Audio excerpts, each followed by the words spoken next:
O nosso estudo da noite é uma reflexão que eu vou trazer, na verdade, sobre o livro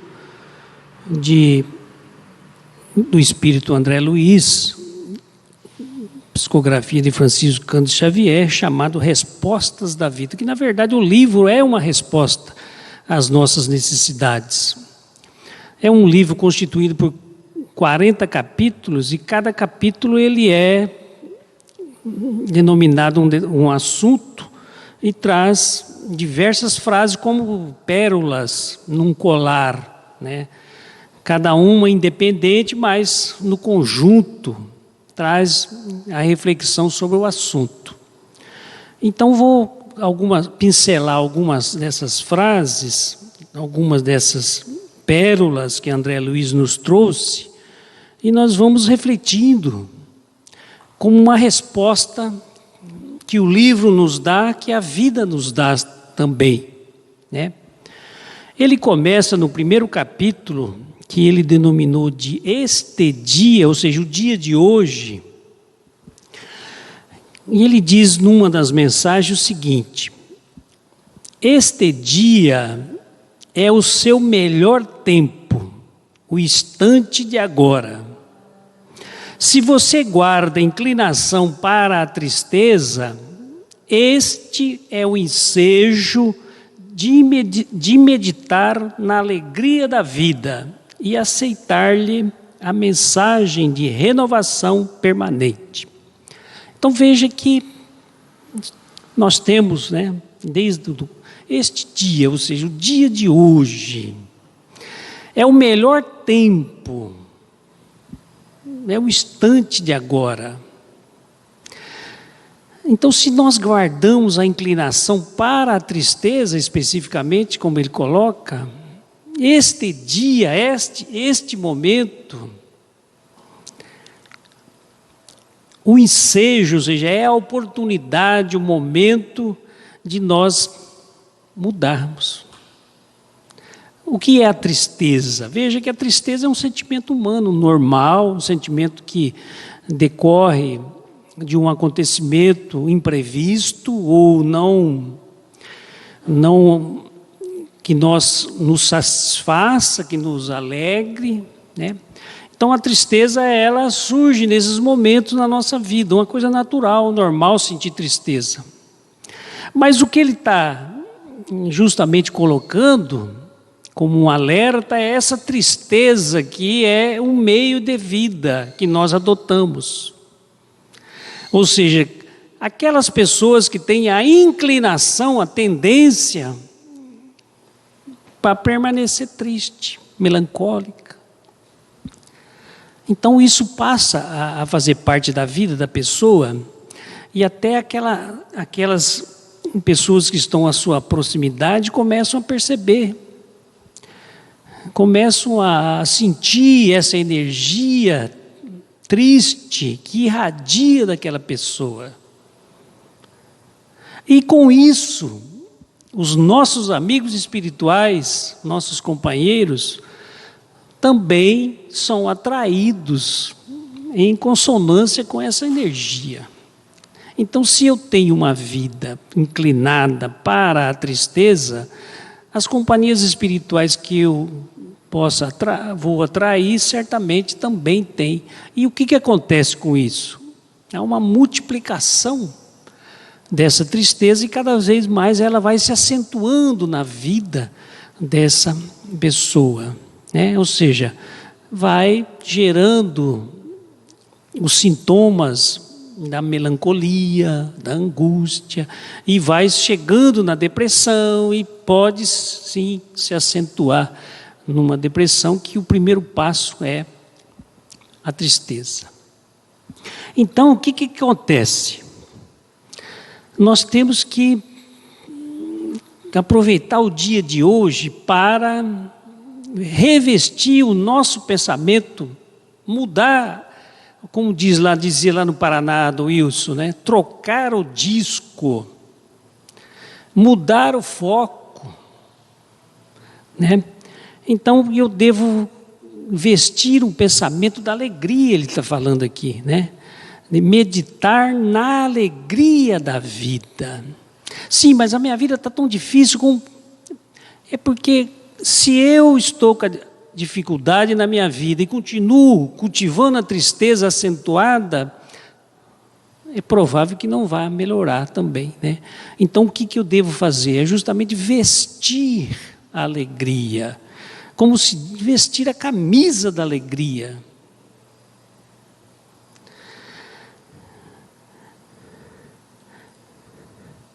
E esse pensamento, né, que a tristeza, ela deflui do pensamento, né? Então o pensamento é o meu construtor. Eu devo primeiro modificar o foco do meu pensamento, né? Então, se eu tenho a inclinação para a tristeza, eu devo justamente fazer a inversão para a alegria da vida. Então tem o seguinte, tem uma historinha que diz assim, que um comerciante bem-sucedido, Leovaldo, né, ele, final de semana, foi para a sua chácara, para o seu sítio, e quando ele retorna ao final, ele encontra escombros do seu comércio e da sua residência. Ou seja, tudo havia sido destruído pelo fogo. E ele então se posicionou, né? O que eu posso fazer? Lastimar, chorar, culpar alguém? Ele então se recolhe em prece, como era do seu feitio, e diz: Senhor, o que queres que eu faça de agora em diante? Ele faz essa pergunta para si, né? Em recolhimento, ele faz essa prece. E aí, imediatamente, ele escreve numa tabuleta, numa placa, o seguinte: minha loja queimada, minha casa queimada, meus bens queimados, mas não ficou queimada a minha fé. Reabriremos amanhã. E colocou a placa, então, sobre os escombros, né, do comércio. Isso vai resolver o problema dele? Não, mas veja que o ânimo dele de recomeçar se manifestou nessas palavras, nessa escrita, né? É claro que uma ajuda, um auxílio numa situação adversa é bem-vinda. Mas o que ele não poderia fazer é ficar chorando, lamentando, culpando os outros pelo infortúnio, pela tragédia que aconteceu. Então, justamente ele saiu daquele cultivo da tristeza e foi a ação, né? Foi justamente buscar a solução, né? Foi dar o passo necessário, né? Porque naquela situação que Jesus fala do pedir e abrir-vos a porta, veja que não adianta simplesmente eu fazer o pedido. É necessário que eu vá até a porta e bata, para que ela se abra. Se eu ficar só no pedido, sentado, esperando, não tem resultado, não terá o resultado. Aí no capítulo 2 desse livro, ele diz assim: você vive no mundo em meio de provas e lutas, desafios e necessidades, ao modo do aluno entre as lições que precisa na escola, em favor do próprio aproveitamento. Aprenda a suportar os convites ao bem dos outros e você ganhará os melhores valores da resistência.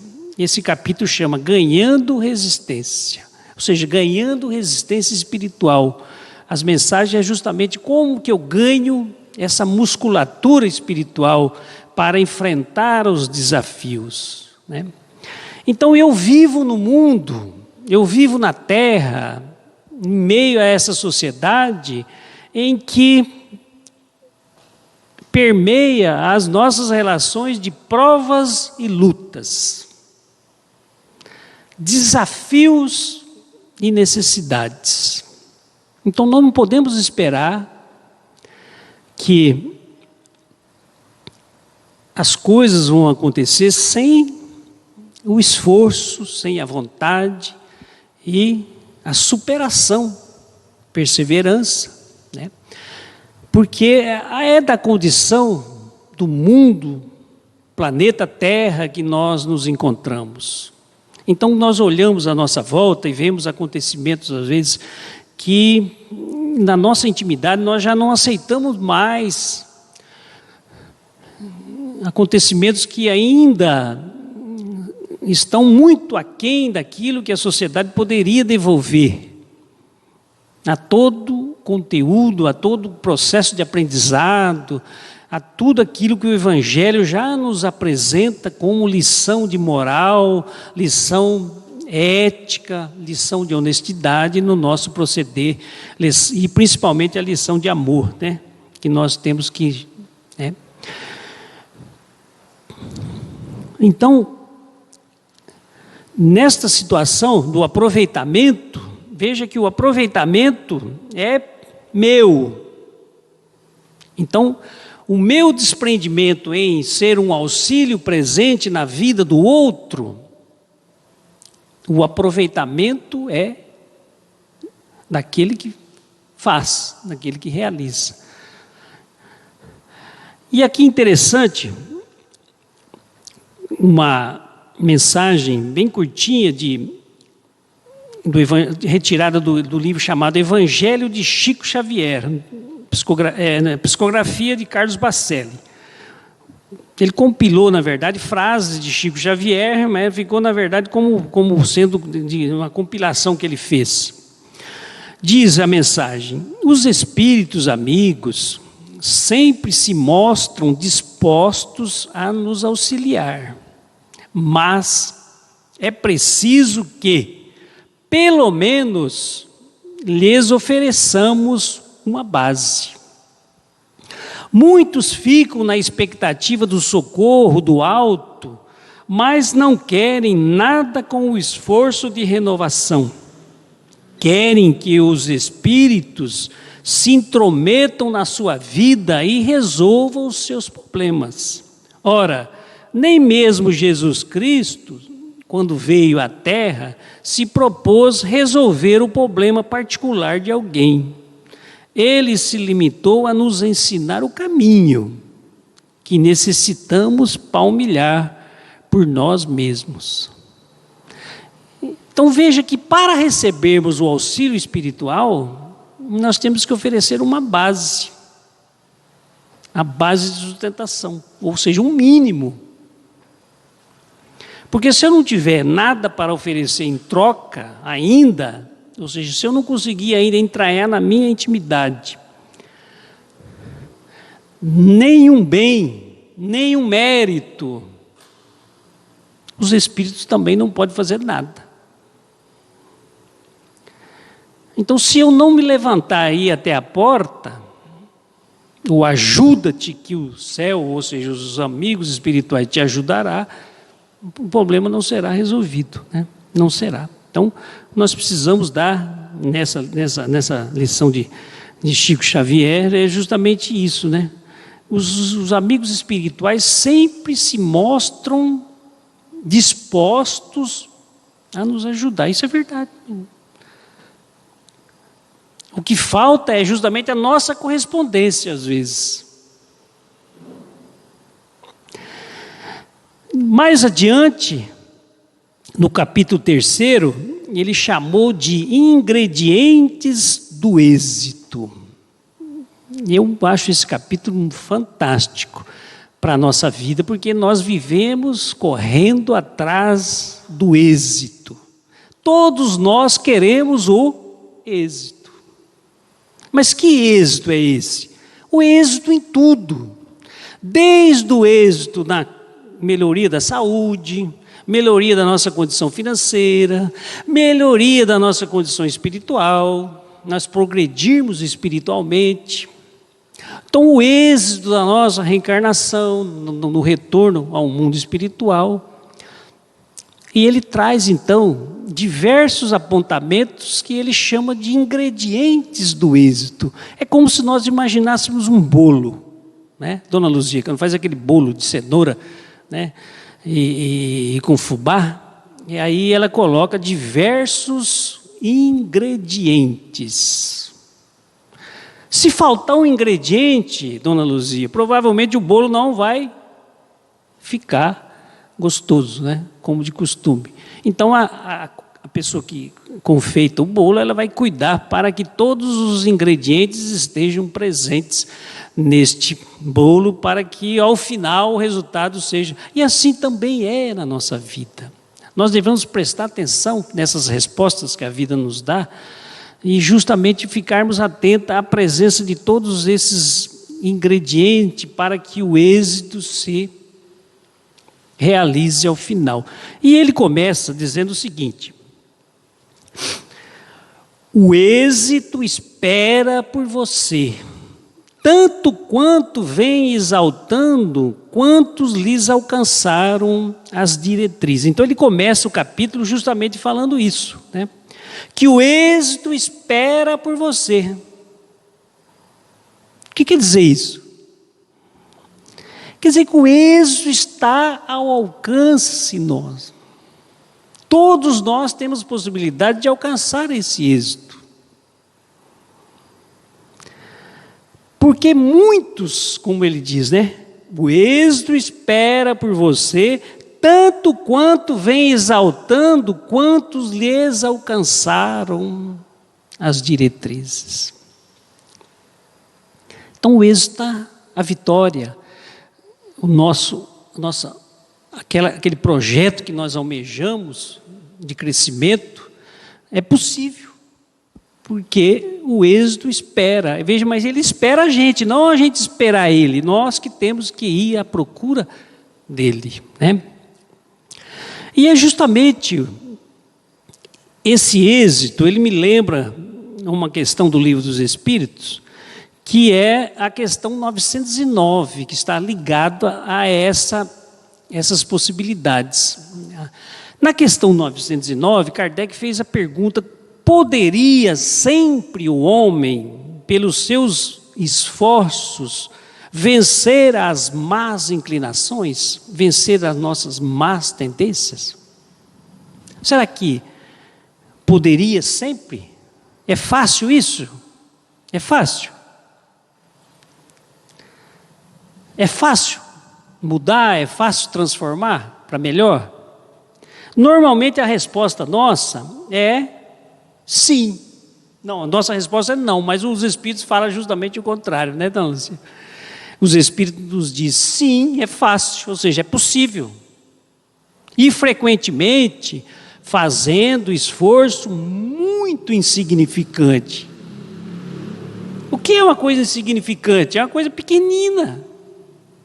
O esforcinho, então, ele está dizendo.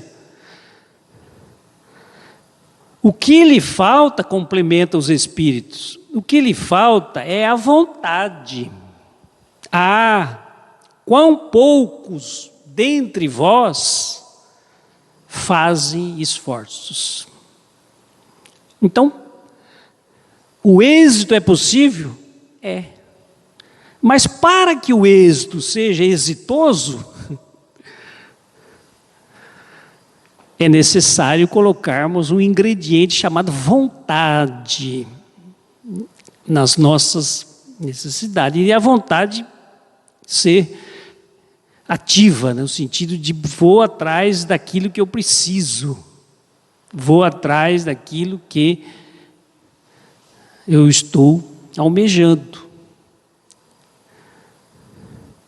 Mas nós muitas vezes não acreditamos que isso seja possível, ou acreditamos mais ou menos.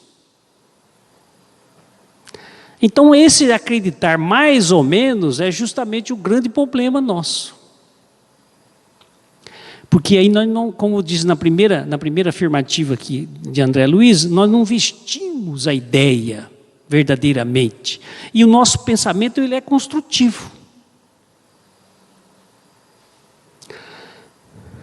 Então na época que eu fazia concurso, e eu queria passar no concurso,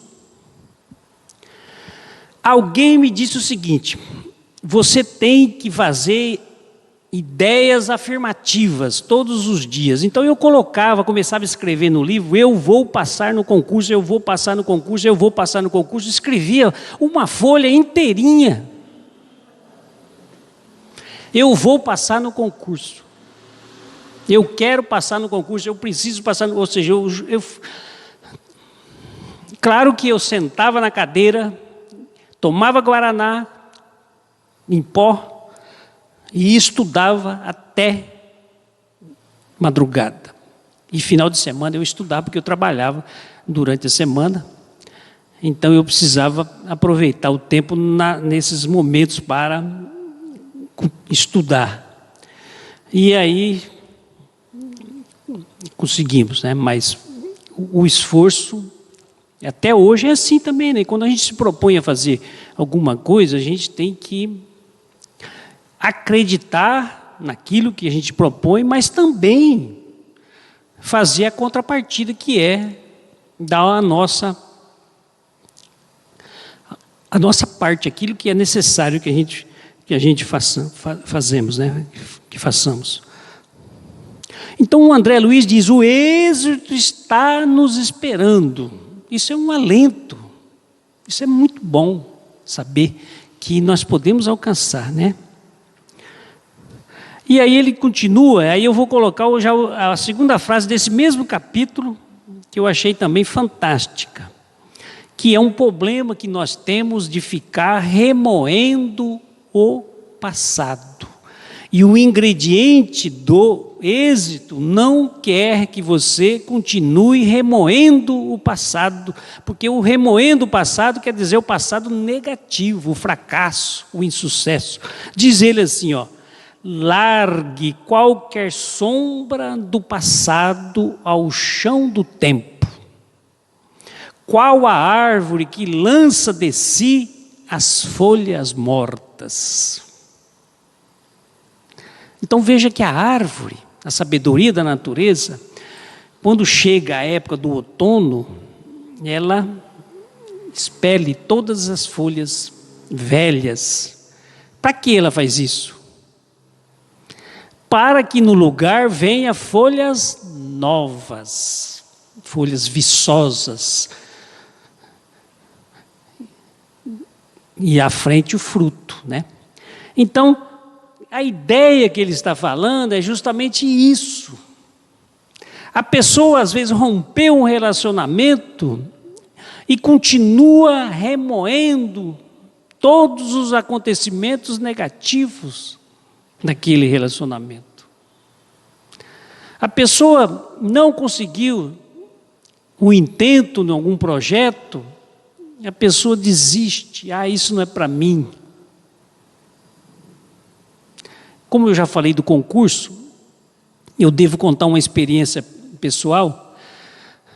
Eu fiz 9 concursos, 9 provas, em 9 lugares diferentes, que no 9º concurso eu passei. Mas no 8º concurso, eu cheguei na última fase. Eu fiquei 1 mês fazendo prova lá em São Luís do Maranhão. Fui passando nas fases, fui passando e a última fase, reprovei. Gastei um dinheirão lá, porque lá fiquei no hotel e tudo, passagem. Eu falei: isso não é para mim, não vou fazer mais, acabou.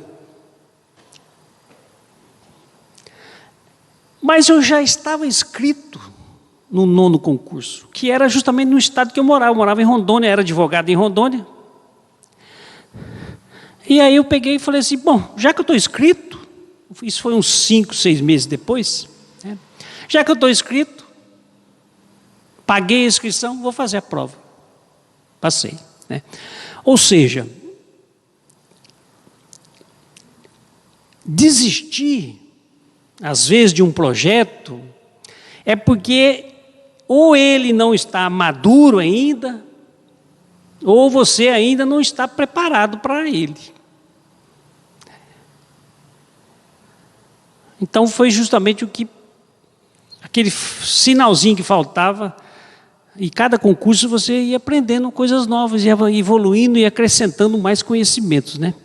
Então, esse passado, que muitas vezes não quer passar, nos atrapalha muito, se nós ficarmos remoendo. E o Espírito Joana de Ângeli, ele traz o seguinte, sobre essa questão do tempo. Viver intensamente a cada instante existencial é o objetivo especial da reencarnação. Então, viver intensamente cada instante. Ou seja, o instante de agora, né? Aquilo que nós estamos passando, viver intensamente e aproveitar tudo isso que está acontecendo para o nosso crescimento. Nunca postergar realizações edificantes. Ou seja, o que eu posso fazer hoje, eu não jogo para amanhã. Nunca postergar realizações edificantes e também não se prender aos erros do passado, cometidos por ignorância. Nós erramos, às vezes nem é porque nós somos maus, mas porque nós ignoramos. Aliás, o mal já é, né, Leovaldo? O mal já é uma semente da ignorância, porque você só faz o mal porque ainda é ignorante. Ignorante do quê?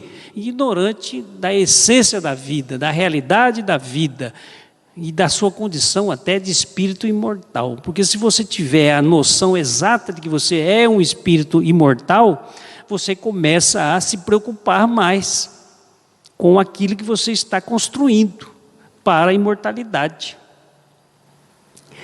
O momento presente, continua o Espírito Joana de Ângeli, é realmente o tempo que nos pertence, aquele que temos condições de semear.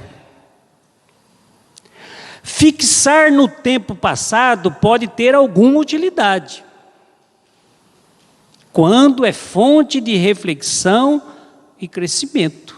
Ou seja, eu posso voltar ao meu passado, eu posso olhar lá atrás o que eu fiz. Mas qual é a utilidade disso? Extrair esses acontecimentos para melhorar a minha condição presente. Assim também, pensar no futuro de modo a planejar o caminho que se pretende percorrer a curto, médio ou longo prazo também tem utilidade. Ou seja, o tempo presente é essencial, é aquilo que eu estou vivendo. Mas eu posso voltar ao passado, tem utilidade, ou ir ao futuro, pensar no futuro, quando eu estou planejando esse futuro. Porque se eu ficar também só no futuro, o que acontece? Vai gerar duas situações, a ansiedade, né? Porque a ansiedade é justamente isso. A pessoa ansiosa é aquela que está preocupada com o acontecimento lá na frente, assim como a preocupação, que muitas vezes o que mobiliza ela nem vai acontecer. É algo que está na cabeça apenas, né? Então, conclui a benfeitora espiritual, o tempo presente é o que realmente nos pertence.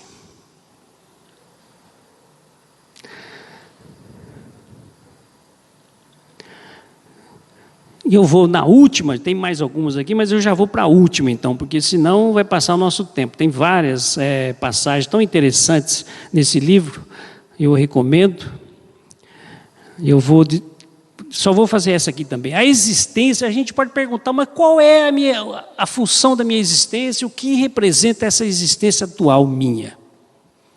O André Luiz diz assim, o Espírito André Luiz: existência é a soma de tudo o que fizemos de nós até hoje. Veja que simplicidade, mas que diz tudo, né? Ou seja, esse momento meu, o que eu sou hoje, nesta existência, agora que vocês estão vendo, ou cada um de nós está se vendo, é a soma do que nós já fizemos. Tudo que nós aprendemos, tudo que aconteceu conosco.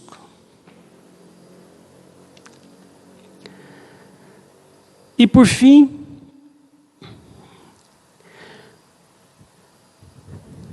se você acredita que pode alcançar a sublimação espiritual sem os outros, de certo ainda não chegou à verdade. Ou seja, o pensamento de eu viver isolado, distante de todo mundo, distante das dificuldades, dos embates, dos parentes difíceis,